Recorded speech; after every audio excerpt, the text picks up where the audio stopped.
Benarkah bujang senang berasal daripada seorang manusia? Segelintir penduduk Iban di Sarawak percaya bahawa legenda buaya raksasa Bujang Senang yang mengganas di Sungai Batang Lupar, Sarawak sekitar 1980-an berasal daripada seorang manusia yang disumpah menjadi hewan ganas berkenaan. Mengikut mitos lama masyarakat terbabit, asal buaya jelmaan itu ialah pahlawan Iban bernama Simalungun. Kehebatan Simalungun terselah pada zaman mengayau, memotong kepala, dan ramai musuh menjadi korban di tangannya. Kehebatan Simalungun dikaitkan dengan ilmu kebal dimilikinya menyebabkan badannya tidak lut ditetak senjata. Berikutan kehebatannya, musuh pahlawan terbabit menculik isterinya untuk membalas dendam dan memaksa wanita itu membocor rahsia kekebalan suaminya. Lelaki gagah itu kemudian bersemuka dengan musuh untuk menyelamatkan isterinya. Bagaimanapun, isteri Simalungun mati ditombak sebaik dibebaskan sehingga menyebabkan pahlawan itu mengamuk. Ketika itulah rahsia kesaktian Simalungun di hidung musuh apabila mendapati pahlawan itu tidak kebal apabila berada dalam air sungai. Walaupun bertarung bermati-matian, pahlawan Iban itu maut dibunuh musuhnya dan mayat beliau bersama istrinya dibiarkan tenggelam dalam air Sungai Batang Lupar. Mengikut mitos itu lagi, mayat Simalungun dan istrinya kemudian disumpah menjadi buaya besar oleh dewa dan hewan jelmaan itu. Mula Simalungun mengganas menghantui keturunan pembunuhnya sekitar Batang Lupar. Buaya jelmaan berkenaan akhirnya dikenali sebagai Bujang Senang dan menjadi igawan ngeri penduduk sekitar Sungai Batang Lupar apabila dipercayai membaham lebih 14 penduduk Iban sejak 1940-an.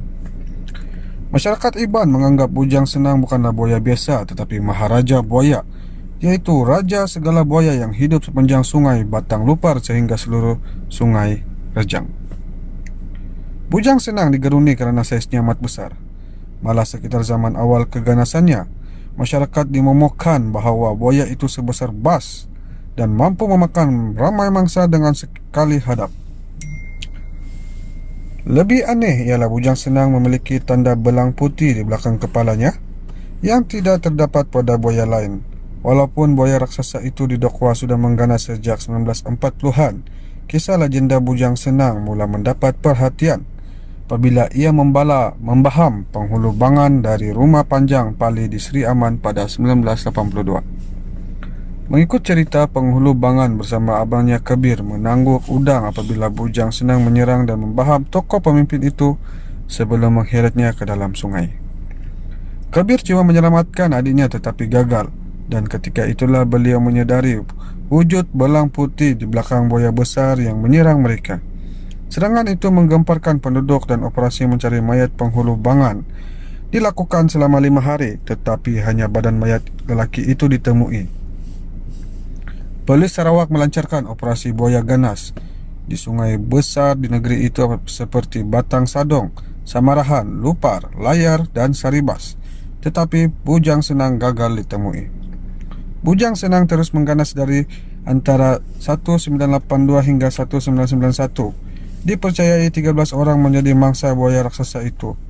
Pemuncak keganasan Bujang Senang berlaku pada Mei 1992 apabila haiwan itu menyambar mangsa ke-14, iaitu Dayang Anak Bayang, 20 tahun, ketika gadis Iban itu menyeberangi Sungai Pelaban bersama ibunya.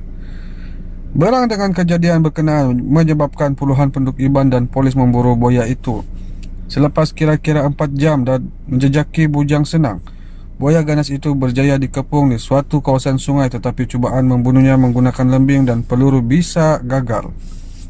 Seorang dukun Iban kemudian mencadangkan paku digunakan sebagai peluru, dan atas nasihat itu maka kira-kira 40 das tembakan menggunakan paku sepanjang 10 cm dilepaskan ke arah Bujang Senang. Akhirnya riwayat Maharaja Buaya berkenaan berakhir pada hari itu, tetapi legenda Bujang Senang sebagai buaya raksasa di Malaysia terus subur dikenang sehingga kini. Jika meneliti misteri dan legenda membabitkan Bujang Senang, pastinya timbul kesangsian di kalangan masyarakat berhubung kesahihan dakwaan asal buaya berkenaan sebagai manusia yang disumpah. Golongan skeptikal pasti menyangkal dakwaan itu dengan hujah mereka tidak pernah melihat peristiwa mistik seperti itu berlaku. Bagaimanapun, ada pihak meyakini asal legenda berkenaan sebagai benar dan berlaku membabitkan unsur kuasa gaib. Akan tetapi, berbeza dengan makhluk mistik naga atau haiwan misteri Bigfoot, hakikat kewujudan buaya raksasa itu sememangnya tidak dapat dinafikan. Hal ini terbukti apabila Bujang Senang berjaya dibunuh dan jasadnya dipertontonkan kepada umum manakala gambarnya disiarkan di akhbar. Bagaimanapun, dakwaan buaya raksasa itu sebesar bas didapati tidak benar, kerana saiz sebenar Bujang Senang adalah 5.46 meter panjang dan lilitan perut 2.12 meter. Walaupun tidak sebesar bas, saiz Bujang Senang itu tetap diiktiraf sebagai buaya raksasa. Dalam ulasan kepada sebuah akhbar, Jabatan Muzium Sarawak mengakui sungai di negeri itu memang memiliki banyak sarang buaya dan kewujudan buaya besar dianggap sebagai lumrah alam yang biasa di kawasan berkenaan. Kesimpulannya, Bujang Senang hanyalah seekor buaya biasa bersaiz besar dan reputasinya dikenang lantaran ia membaham ramai manusia. Keunikan Bujang Senang berbanding buaya lain ialah belang putih di belakangnya yang berkemungkinan disebabkan mengidap penyakit genetik separa albino. Legenda mistik membabitkan Bujang Senang pula bersandarkan dakwaan ia adalah jelmaan manusia, yang mana cerita berkenaan masih disangsikan kesaksiannya oleh pihak skeptikal.